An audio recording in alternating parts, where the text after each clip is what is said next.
Imagine waking up before sunrise. It's completely dark outside, the air is brisk, and soon you'll start to see the sunrise.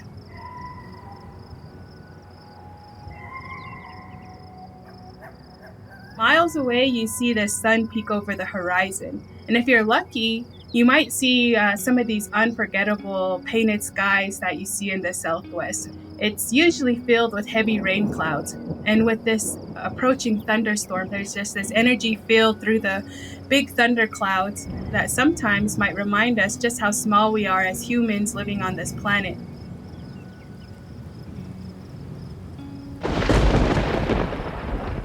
There's a lot of sand, a lot of dirt. And so when that water from that thunderstorm falls on the ground, there's this newly fresh, wet dirt. You'll never forget the smell of rain that has come. It's a smell of hay and grains. It's taking over your nose, but it's also mixed in with this strong scent of sagebrush and juniper trees.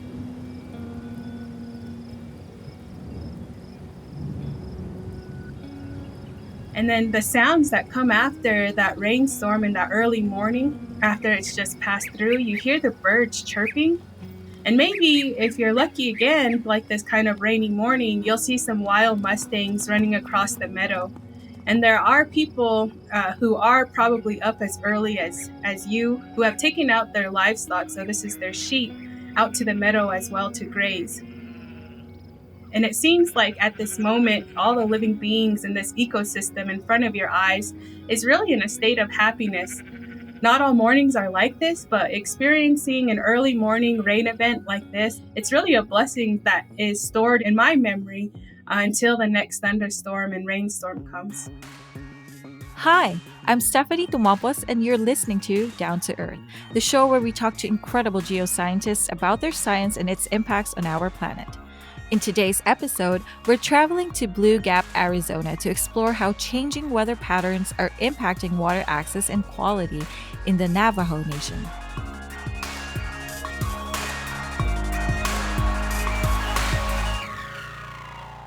Support for Down to Earth comes from the Inspire, Develop, Empower, Advance, or IDEA Committee of the IEEE Geoscience and Remote Sensing Society. The IDEA Committee empowers engineers and scientists from diverse backgrounds to follow a career in geoscience and remote sensing. One way they do this is through their Women Mentoring Women program. In this year-long mentorship, careers blossom and friendships are born across generations, disciplines, and geographies. To learn more, visit grss-ieee.org and select IDEA from the Community header menu. Nikki Tulley and Hi, my name is Nikki Tulley, and I am from a community called Blue Gap, Arizona, located on the Navajo Nation. Nikki Tulley is a Ph.D. candidate at the University of Arizona in the Department of Environmental Science. Her research focuses on how climate adaptation influences water resource management approaches in indigenous and rural communities. The work that I do and the research that I do is being able to give a voice and essentially a sense of empowerment to these communities through data that they have the evidence in not only asking the questions, but also showing the facts and the trends and the time series and the maps that go into providing this explanation to many others who are not local, but are also in those decision-making roles that we abide by when addressing some of these issues. Through her work, Nikki seeks to bridge the gap between Western and traditional science knowledges to develop community-based solutions to water issues like flash flooding and drought. Water is very crucial for life and living through this world. And I understand that your research is specifically tied to the topic of water and your community, your water resources, your water access, and the availability of good water. So, can you tell us a bit about your research and what major climate challenge or challenges is the Navajo Nation facing? Yeah, this is a great question. Growing up on the Navajo Nation, I grew up in a semi-arid to arid location. That means there's a lot of sand, a lot of dirt. So if we're talking about the landscape that particular to where I grew up in, I have experienced and seen the way watersheds change due to the impacts of flash flooding. And flash flooding occurs when the soil moisture begins to decrease and that the land becomes hard. And so the water from the rainstorms don't are not easily absorbed like they used to with a different type of soil moisture. And so the rains in a tense storm will come faster and it'll change the landscape quicker. And some of these major climate changes that are being faced on the Navajo Nation include a great deal of these climate impacts related to water. One of those major ones being drought. Now in this area, it's experiencing a mega drought. So it's saying that there's been this change of precipitation now over a number of years. It's not a season, that it's been experienced now for decades. So it's not only impacting the type of vegetation over a land, but it's impacting the type of water access, for example, available for wildlife. And we are also included in being impacted as people living in this area. It's estimated that it's about 30% of the population on Navajo that does not have access to water in their homes. And so this means that people are dependent upon the sources of groundwater and surface water that is available near their homes. And that's where water accesses and water quality come into play, and the connectivity there of where not all water, surface or groundwater, is of quality. So currently, I am a PhD candidate at the University of Arizona. And so, with this university research, what I'm looking at is something called wicked water problems. And wicked water problems are essentially problems that are going to exist continuously, no matter how much effort you put into solving these problems. What contributes to the wicked water problems? Vast landscapes, low density population, rural population. There's limited personnel, unsettled water rights, and limited economic development. Can you quickly give me an example or a situation of wicked water problem? Is it something that we have been experiencing already, or is it like a problem that we are looking into the future? So I guess one example that a great deal of people might be able to relate to is related to groundwater. So say you have groundwater access through a water well, and that water well has been depended upon for generations in this community. Now that water well has dropped due to the increase of population use, and that well water has dropped to a water level beyond where the water well is going to work, and it's going to stop working. And so now this community has to dig the well deeper and has to get access to this water. Now, say this community is in a real rural community where the livestock outnumbers the people. And so the finances are going to become an issue of not being able to have enough money to enhance that well to reach deeper levels. Now you're stuck in a community that doesn't have access to water that did once have water. Now, say you want to take that a little bit deeper and say there was uranium mining in this area, and you're living in a real rural community, and the nearest town is maybe 50, 60 miles away. And this water source that you have not only dropped in water levels, but now a water well that might be 10 miles away is experiencing water quality measures. Maybe it has high arsenic, high uranium. The choices are that you continue to use that water, or you try to travel and gain finances to travel farther out to get water. So now you're stuck in this predicament of not only wet water access, but quality water access. And now you're also being looking into how do you finance that water access, to where now that impact of money comes into play in getting access to a source of living that should be available to everyone.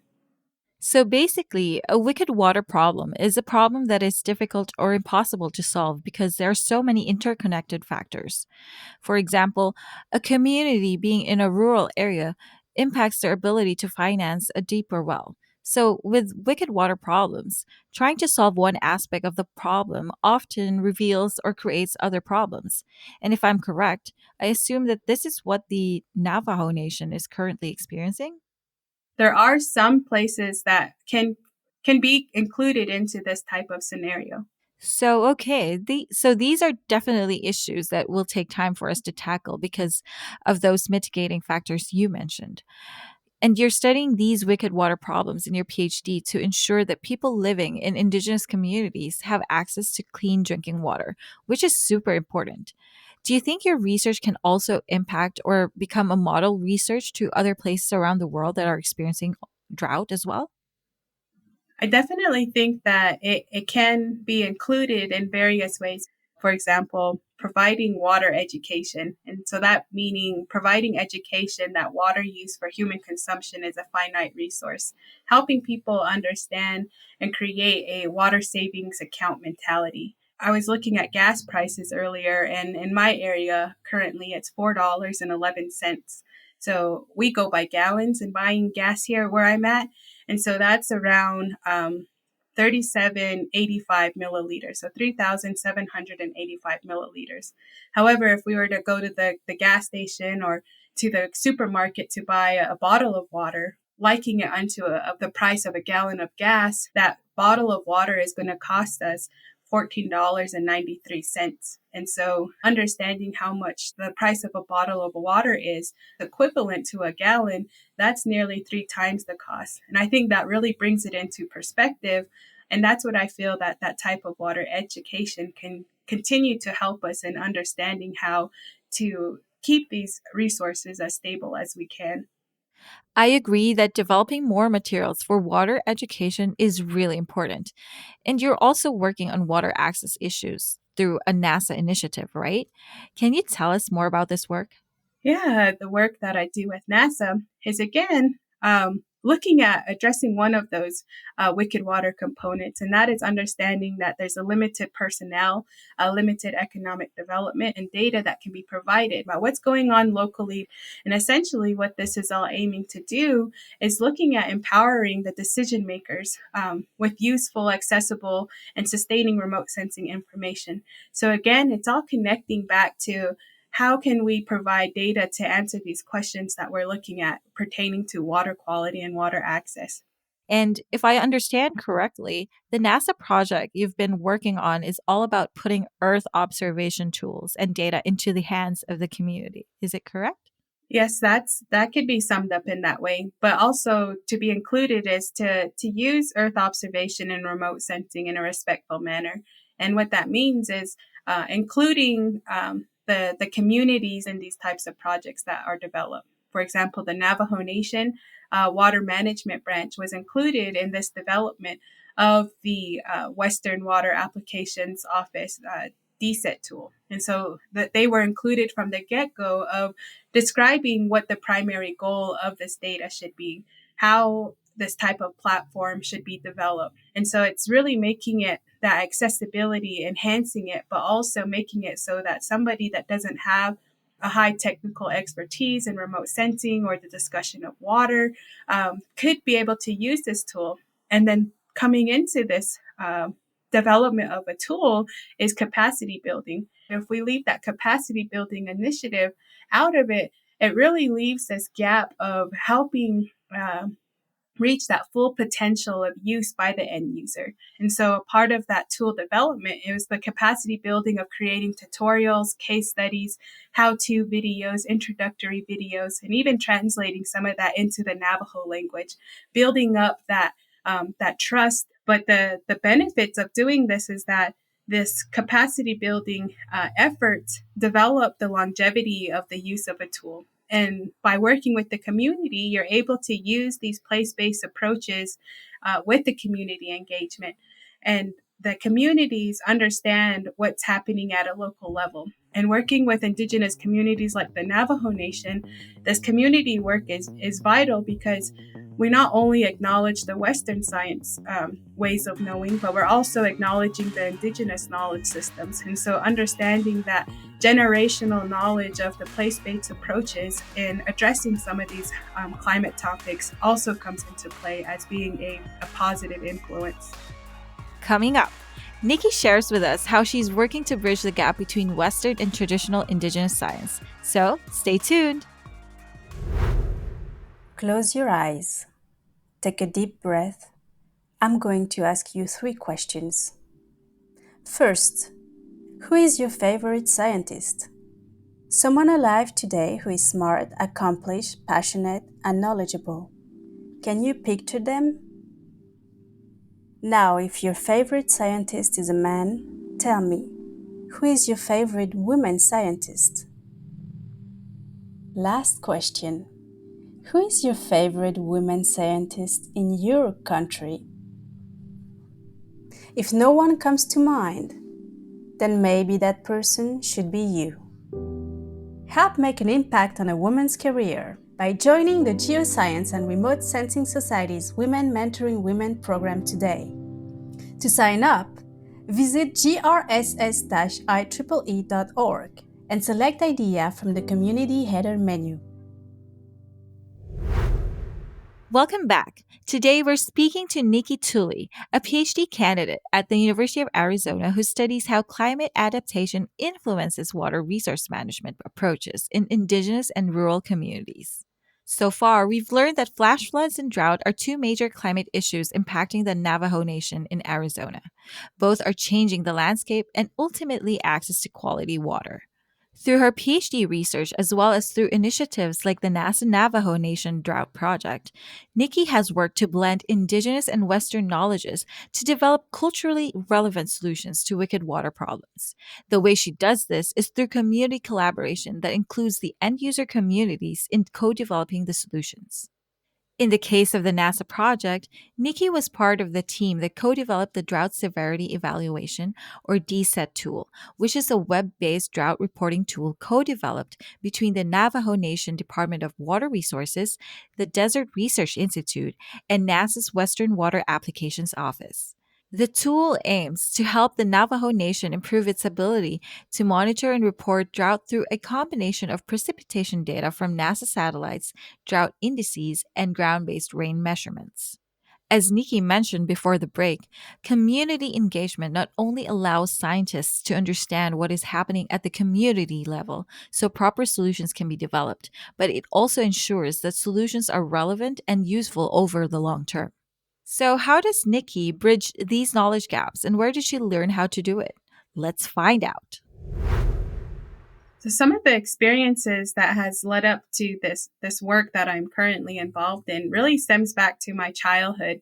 As a child, I was raised in a home that looked at a lot of different issues relating to the landscapes and to the communities that I grew up in. People have now termed these types of addressing of issues as environmental and social justice efforts.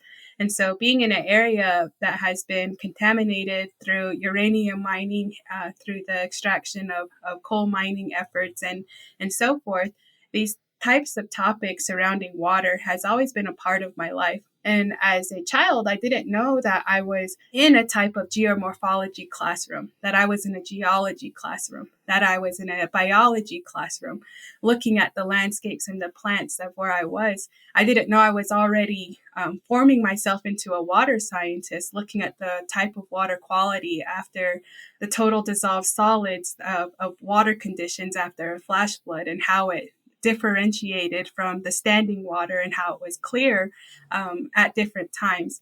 And so I definitely value the landscape being one of my first mentors in guiding me to be a scientist. And then next, coming to the teachings of my parents and my grandmothers. I come from a matrilineal society, and that means that the women are great teachers and where my lineage is identified and comes from. And so my grandmothers and my mother and my father had a great impact in teaching me in those ways of understanding how to describe climate change impacts through indigenous science and traditional teachings. And then moving it into academia, there have been different people and organizations along that way that give me a voice and space for acknowledging who I am as an indigenous scientist, but also acknowledging how to help me connect Western science and indigenous science together to address water topics. Can you tell me more about this one? How do we blend the two? I guess it goes back into this idea of connecting words and understandings and acknowledging that science isn't just in the English language, that science is in an array of various languages across the globe and expressed in a variety of ways across the globe. Uh, it may not all be deemed as being termed scientific methodology, but there are ways of asking questions and answering questions in a process that is like scientific methodology. One of the ways that have really helped me to be able to accomplish this blending sort of knowledge systems is to understand personally that I'll always identify myself first as an Indigenous person before a scientist. If I described it in my language, I would say that Dene San Lashle. So that's describing myself as a Navajo woman. But if I was to take it a step further, into describing myself and how I would be identified by my community and by my family, I would say Twitchitni Nishle. And what that means is that I am bitter water. And so just with that explanation of describing myself to my family, community, and outwards, saying that I am bitter water essentially connects to the elements that I study. And I find that it's my opportunity to be a conduit, to be able to translate what those types of meanings come from in talking about water, whether it's talking about water from the way I was taught from my grandmothers or whether it was taught to me by my hydrology teacher. They both taught me in different ways about why water moves through a watershed. And now what I'm doing is describing how I seen the water move with my own eyes on the landscapes I grew up in and being able to put numbers and letters to it and equations of looking at how water moves through the environment. I love what you said that science isn't just in the English language. I think a lot of people need to know that, and that's something we could definitely benefit from remembering as we address climate change. But what's it been like working to bridge these two knowledge systems? I imagine it's been challenging. I guess ultimately admiration and love that I have for my identity didn't come easy. It's definitely not easy to bring up indigenous ways of knowing in a Western setting, especially in academia. However, when you really understand yourself and you do, I guess, what people might call a bit of self soul searching, that identity begins to blossom on its own. And it blossoms on its own bit by bit through various activities or various types of papers that you write, or even trips back to where you grew up, that it helps create that identity of a foundation.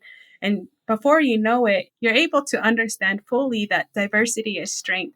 So by having that firm belief in diversity as strength, then it's easier to see that local people in these communities have that generational knowledge that has sustained them this far. And what I would say further on finding a place not only in the researcher world, but also within communities that you work with is really look at how to build upon that collaboration and that co-development. And what that co development collaboration I have found is often built upon is trust. Scientists and scientific processes and indigenous community has not always been a positive experience. And to this day, we are still building that trust that has been destroyed from past experiences. And so being humble enough to know that we're not going in just as a knowledge holder, but we're also going in as a knowledge seeker, and that it's going to take time to develop this. But knowing our place in this cycle of building trust and being humble and sharing knowledge and gaining knowledge really helps in that process of moving your path forward with community work. And being inclusive, for example, if you're working with Indigenous communities, that's acknowledging the sovereignty that they hold. And so there's these government to government relationships and working with different elected officials, for example, in these communities. And so that goes along the lines of following the local customs and traditions of the communities. And when possible, use the language of the people in the meetings and workshops and the material development that you may be creating for these types of projects. I really like with what you said about your identity, getting the courage to bring yourself out there, especially in the academia, can be quite scary. But this is what representation is, right? And how we can diversify the scientific academe, the scientific field. How do you hope to continue to integrate your community knowledge into your work in the geosciences, in the water, in the drought field? What's next for you? So moving forward, I think the work that I see myself doing is continuing along this path of what I'm developing in the university, but also these first few steps in working with NASA and really working to be, again, as I mentioned before, this conduit of knowledge that is being shared by many different stakeholders and institutions. I feel that it's a lifetime journey of developing ways in how to bring communities together, but also these various stakeholders and institutions together. And I think as long as we continue to build upon this platform of communication and being transparent, not only in research and science, but different workings within communities and with each other, I feel that that's one way that I continue to see my path going into of helping communities understand how to use Earth observation and remote sensing data, helping people understand how to interpret water science data, what it means when water access and water quality is being discussed in a community versus when it's being discussed between federal agencies. And that's where I see my work going. Whether there's a distinct professional title to that, I'm not sure, but just being able to build that connection and understanding that Indigenous science and Western science isn't so different after all is where I ultimately see my path continuing on. Well, that's all for this episode of Down to Earth. Want to learn more about Nikki Tulley and her research? Connect with her on Twitter at the handle Nikki Tulley. Don't forget to follow the Down to Earth podcast on Spotify and Apple Podcasts. And send some love to our sponsors at IEEE_GRSS on Twitter and Instagram, and IEEE Geoscience and Remote Sensing on Facebook and LinkedIn. This episode was produced by Nicole Bedford from Nicole Bedford Films, with help from me, Stephanie Tumampos. Graphics and design by Mylene Briggs of Killam Media. And a special thanks to Heather McNairn and Sean Kefauver for their support. I'm Stephanie Tumampos, and you've been listening to Down to Earth.